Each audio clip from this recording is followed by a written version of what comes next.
नमस्कार, मैं मृदुला श्रीवास्तव सी न्यूज भारत में आपका स्वागत करती हूं। वक्त हो गया है न्यूज बुलेटिन का।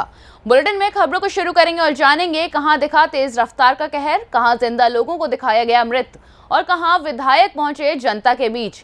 ऐसी ही तमाम खबरों पर करेंगे विस्तार से चर्चा। तो शुरू करते हैं खबरों का सिलसिला।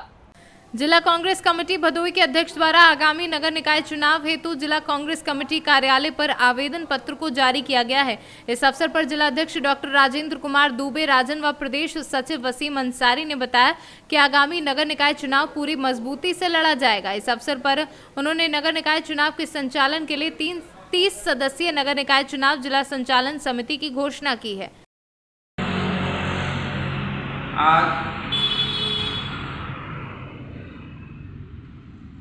जनपद के वरिष्ठ नेताओं के साथ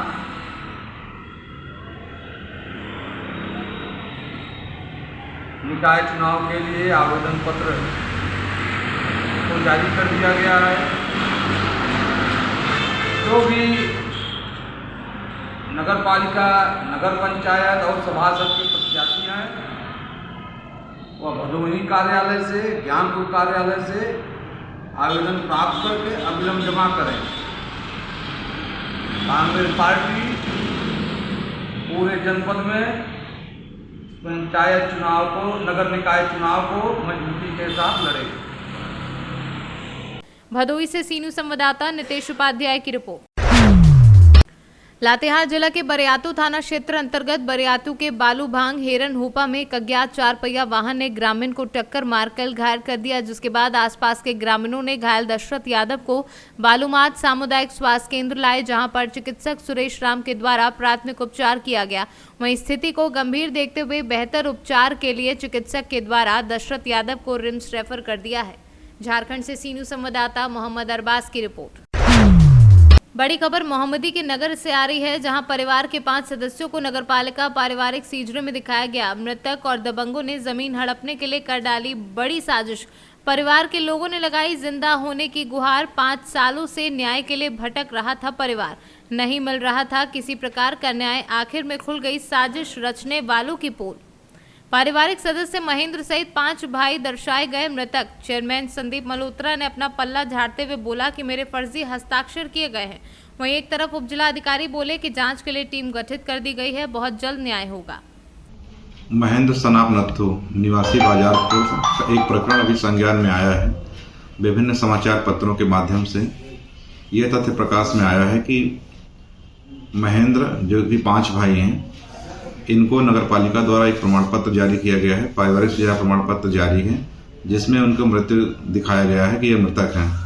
किंतु इस संबंध में जब नगरपालिका के चेयरमैन और ईओ से जानकारी ली गई तो उनके द्वारा बताया गया कि उक्त जो व्यक्ति हैं, इनका जो प्रमाण पत्र जारी है वो नगरपालिका से नहीं जारी किया गया है। इस पर जो हस्ताक्षर हैं वो हस्ताक्षर भी चेयरमैन साहब ने बताया कि उनके हस्ताक्षर भी नहीं है। साथ ही ये उनके कार्यालय से जारी नहीं किया गया है। यह एक फर्जी प्रमाण पत्र है। किंतु राजस्व अभिलेखों में उक्त भूमि महेंद्र और उनके परिवारक सदस्यों के नाम से दर्ज है। इस संबंध में जांच के लिए एक तहसीलदार की अध्यक्षता में कमेटी बनाई गई है कि उक्त प्रमाण पत्र फर्जी है या कैसे जारी हुआ है। उक्त व्यक्ति के संबंध में राजस्व अभिलेखों में वो व्यक्ति के नाम भूमि दर्ज है, तो इसके परिवार के बारे में पूरी जानकारी के लिए एक टीम गठित की गई है। जल्द ही इसकी रिपोर्ट भी प्राप्त होने पर आपको पूरी जानकारी दी जाएगी। इस संबंध में कमेटी गठित की गई है। महेंद्र पुत्र नथुलाल आदि का जो 22/3/18 में उत्तराधिकार प्रमाण पत्र जारी किया गया है, वो नगर पालिका में ऐसा कोई भी नियम नहीं है। न नगर पालिका से कभी वो जारी होता है, न नगर पालिका में कोई परिवार रजिस्टर होता है। जो उसने बनवाया है निश्चय 420 करके बनवाया है और उस प्रमाण पत्र पर हमारे हस्ताक्षर नहीं है। उसने फ्रॉड करके किसी के हस्ताक्षर बनवाए गए हैं और मृतक जो शब्द उस पर लिखा गया है वो बाद में भी लिखा गया है। और मैं इस पर विचार करके इस जो नगर पालिका द्वारा या मेरे द्वारा जारी हस्ताक्षर से नहीं जारी हुआ है, वैधानिक कार्रवाई करके और इस पर 420 का मुकदमा लिखवाने के लिए आवेदन दूंगा और इस पर जो है इस वैधानिक कार्रवाई इस पर की जाए। लखीमपुर से सीनू संवाददाता अतुल मिश्रा की रिपोर्ट। बयाना में आज खाद बीज विक्रेताओं ने उपखंड अधिकारी के नाम कृषि विभाग अधिकारी को ज्ञापन सौंपकर रासायनिक खाद के वितरण व क्रय का बहिष्कार करने की चेतावनी दी है। खाद बीज विक्रेताओं की ओर से सौंपे गए ज्ञापन में बताया गया है कि वर्तमान में उत्पन्न हुई विषम परिस्थितियों के चलते पुलिस व प्रशासन कृषि विभाग के सहयोग के बिना ये वितरण या विक्रय संभव नहीं है। बयाना खाद बीज विक्रेता संघ की ओर से सौंपे गए ज्ञापन में खाद बीज विक्रेताओं की सुरक्षा की मांग की गई है। हमने जो ये ज्ञापन दिया आज, ये इसलिए दिया है ज्ञापन कि जो कंपनियों का खाद के साथ टैगिंग आ रहा है वो या तो हमें बंद कराया जाए वो कंपनियों से, या फिर साथ में दिलाया जाए। और जो सरकारी समितियां हैं उनके द्वारा तो ये अपना टैगिंग दिया जा रहा है, प्राइवेट जो अपने दुकानदार हैं उनके साथ नहीं देने दे रहा है विभाग, या फिर और कुछ व्यवस्था मान लो। तो हम ये चाह रहे हैं कि या तो हमारी इस मांग पर ध्यान दिया जाए, नहीं तो 3 दिन बाद अपन अनिश्चितकालीन हड़ताल पर दुकान बंद करेंगे। राजस्थान से सीनू संवाददाता लोकेंद्र शर्मा की रिपोर्ट। मध्य प्रदेश में चुनाव जीतने के बाद लोग अपने नेता से मिलने को तरस जाते हैं, तो वहीं एक ऐसे विधायक हैं जो हर समय अपनी जनता के बीच मिलते हैं। जैसा कि बता दें कि टीकमगढ़ जिले के विधानसभा पृथ्वीपुर के विधायक डॉक्टर शिशुपाल यादव जीतने के बाद से ही हर पल अपने क्षेत्र की जनता के बीच आते हैं और समस्याओं को सुनते हैं और तुरंत निराकरण करवाते हैं। आज मोहनगढ़ तहसील के लोगों के बीच पहुंचे, जहाँ विद्युत से संबंधित शिकायतें मिली, जिसको लेकर विधायक ने विद्युत संबंधित अधिकारियों से फोन पर बात की और अति शीघ्र समस्या को सुलझाने की हिदायत दी।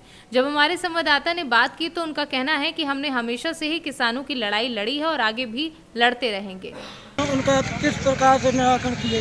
देखिए, ग्रामीणों की अभी जो समस्याएं आ रही, बिजली से संबंधित समस्याएं हैं, जहां जहां ट्रांसफार्मर जले हुए हैं, शीघ्र ही हमने बिजली विभाग के अधिकारियों से बात करके अधिकांश ट्रांसफार्मर बदलवा दिए हैं और जितने शेष ट्रांसफार्मर रह गए 4 दिन 5 दिन के अंदर सभी ट्रांसफार्मरों को स्थापित करा देंगे और हमारे किसानों की पूर्ण समस्या हल हो जाएगी। और सर, कुछ किसानों का कहना है कि बिजली रात में दी जाती है, जिसके लिए हमने इस क्षेत्र की कंपनी के CMD साहब से बात की है और उस रोस्टर को बदलवाने के लिए शीघ्र प्रयास कर रहे हैं ताकि किसानों को समय पर भरपूर बिजली मिल सके।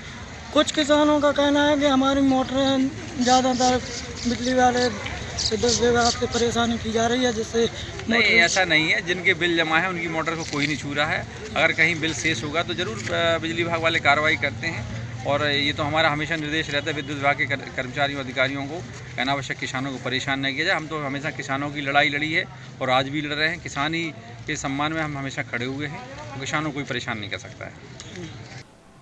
टीकमगढ़ से सीनू संवाददाता साकेत यादव की रिपोर्ट। तीसरी प्रखंड के अंतर्गत चंदौरी पंचायत के बरमसिया स्कूल के पास बाइक दुर्घटना में एक महिला घायल हो गई, जिससे तीसरी स्वास्थ्य केंद्र पहुंचाया गया और बेहतर इलाज के लिए गिरिडीह रेफर कर दिया है। वहीं आपको बता दें कि जेएम प्रखंड अध्यक्ष रिंकू बरलवान ने कहा कि यदि तीसरी स्वास्थ्य केंद्र की स्थिति में सुधार नहीं हुआ तो चिकित्सा प्रभारी डॉक्टर रंजीत कुमार अपने कार्यशैली में सुधार नहीं लाते हैं तो 1 सप्ताह के बाद तीसरी स्वास्थ्य केंद्र में ताला लगा दिया जाएगा एवं जिला उपायुक्त को शिकायत की जाएगी। प्रखंड अध्यक्ष रिंकू बरनवाल। तीसरी सरकारी अस्पताल में 1.5 घंटा पहले एक पेशेंट मतलब एक्सीडेंट हो गया था। उस पेशेंट को लाया गया। कहाँ पे एक्सीडेंट हुआ? ये बरमसिया पुराना स्कूल के पास, वहाँ से हॉस्पिटल लाया गया, लेकिन यहाँ ना प्रभारी मौजूद है ना अभी तक को डॉक्टर। छोटे जो कर्मी हैं उनके द्वारा इलाज हो रहा है और मुझे जहाँ तक पता है कि यहाँ पर जो एम्बुलेंस है, जो सरकारी एम्बुलेंस, वो बहुत दिन से ख़राब है। किसी के द्वारा ये मतलब जांच नहीं किया गया है कि अभी तक उसे बनाया जाए या फिर यहाँ कोई सुविधा उपलब्ध कराया जाए। जबकि 108 का इमरजेंसी सेवा जब भी यहाँ पर बात होती है बहुत दूर से आता है, कभी चतरो, कहीं देवरी, कभी गाँवा, अभी देवरी से है। लेकिन यहाँ पर जो 108 का सुविधा हो या फिर जो भी इमरजेंसी एम्बुलेंस है वो ख़राब है। प्रभारी के द्वारा किसी तरह से भी दिखाया नहीं गया है और प्रभारी यहाँ पर मौजूद भी नहीं रहते हैं, सिर्फ मीटिंग अटेंड करने के लिए आते हैं। ये मुझे जब यहाँ मैंने जांच में आया तब तक प्रभारी यहाँ मौजूद नहीं रहा। ये बहुत ही दुखद बात है और अगर इस तरह से रवैया अगर प्रभारी का रहा, मैं डीसी महोदय से, यहाँ के बीडीओ साहब से मैं इसका शिकायत करूँगा। अगर इस शिकायत पर नहीं हुआ तो अंतिम अस्पताल को मैंने तालाबंदी करवा दूँगा। धन्यवाद।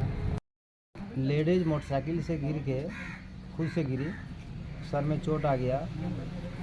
जब हम उधर से गुजर रहे थे देखे बेहोश पड़ा हुआ है अपने तो हम फ़ोन किए 108 में, तो 108 वाले बताए कि लगभग 1 घंटा हमको लगेगा। वैसे हालत को देखते हुए हम अपना मोटरसाइकिल पर बैठा के तीसरी स्वास्थ्य केंद्र लाए। यहाँ डॉक्टर इलाज कर रहे हैं और यहाँ पे पता किया गया कि एम्बुलेंस यहाँ जो है वो क्या हुआ तो पता चला ख़राब है। वो लगभग 18-20 दिन से ख़राब है और अभी तक बना नहीं है। इससे भारी परेशानी हो रही है डिलीवरी पेशेंट वाले को, इमरजेंसी एक्सीडेंटल वाले को। और इसमें हम आज लगभग 3 बार आए और तीनों बार जो प्रभारी हैं ये नहीं रहते हैं। आज भी प्रभारी नहीं है। प्रभारी तब रहते हैं जब यहाँ बंधियाकरण होता है, जब कोई मीटिंग रहती है, बस मीटिंग अटेंड करने वो सिर्फ आते हैं। और ये उनकी लापरवाही है। अगर ये उसको ज़रूरी समझते तो 18-20 दिन का ख़राब है, बहुत जल्द वो बनवाते, लेकिन आज तक नहीं बनवाए। क्या नाम है प्रभारी का? प्रभारी का नाम है रंजीत यादव सर। झारखंड से सी न्यूज़ संवाददाता आनंद बरनवाल की रिपोर्ट। उत्तर प्रदेश के जनपद रामपुर में 35 विधानसभा सीट पर चुनाव हो रहे हैं। इस चुनाव में जहां समाजवादी पार्टी ने आजम खान के करीबी आसिम राजा को प्रत्याशी बनाया है, तो वहीं भाजपा ने आकाश सक्सेना पर भरोसा जताया है। दोनों ही प्रत्याशियों का उन्हीं की पार्टी के नेताओं द्वारा विरोध जारी है। ऐसे में भाजपा नेता डॉक्टर तनवीर अहमद खान ने पार्टी से बगावत करते हुए आज़ाद उम्मीदवार के तौर पर पर्चा खरीदा है। आप जो भारतीय जनता पार्टी में थे और उसके बाद आज जो है पर्चा खरीदा है आपने, तो क्या है पूरा मामला? क्या देखिए, मैं 4 साल से पार्टी में हूँ। 4 साल में तकरीबन 5 चुनाव में लड़ा चुका हूँ और हर चुनाव में मैंने रिज़ल्ट दिया है। मुस्लिम वोट पड़वाया। मेरे आने से पहले कभी नगर विधानसभा में 55,000 से ज़्यादा वोट पार्टी नहीं लेके आई। मेरे आते ही वो 75 और 80 पर पहुँच गया आंकड़ा। इसका सिंपल रीज़न है कि मेरे आने से हिंदू वोट भी बढ़े और मेरे आने से मुस्लिम वोट भी बढ़े। जो 75-80 पे पहुंच गया आंकड़ा, वो ऐसे तो पहुंचा नहीं। किसी कोई रीज़न होना चाहिए कि अचानक जो है 50 से 75, 50 से 80। तो मैंने काफ़ी मेहनत करी, लोगों में भाजपा के सदस्य बनाए। मैंने 10-12 प्रोग्राम तो सदस्यता के प्रोग्राम रखे थे, लोगों को एक्टिव करा, मुस्लिम समाज के लोगों को। लेकिन उसमें मुझे 3 बार मैंने टिकट मांगा, मुझे रिज़ल्ट मिला नहीं। अभी मैं पर्चा भी जब भरूंगा, जब मेरे कार्यकर्ता मुझसे कह देंगे कि हाँ पर्चा भरो, तो मैं पर्चे की तैयारी करूंगा। मैंने पर्चा ले लिया है, आज़ाद उम्मीदवार। डॉक्टर साहब, आपने ये मतलब बगावत मानी जाए ये बीजेपी के खिलाफ या प्रत्याशी के खिलाफ?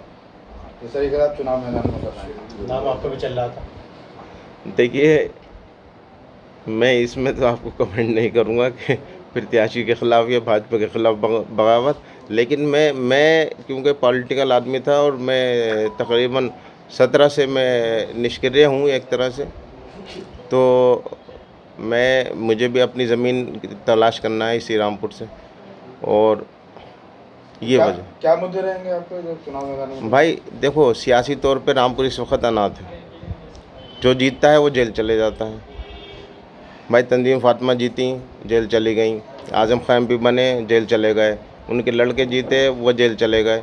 तो यहाँ पर सियासी तौर पे रामपुर अनाथ है। रामपुर के लोगों को गाइडेंस देने के लिए मैंने कोशिश की है और मैं ज़्यादातर है कि आज़ाद से ही पर्चा भरूँगा।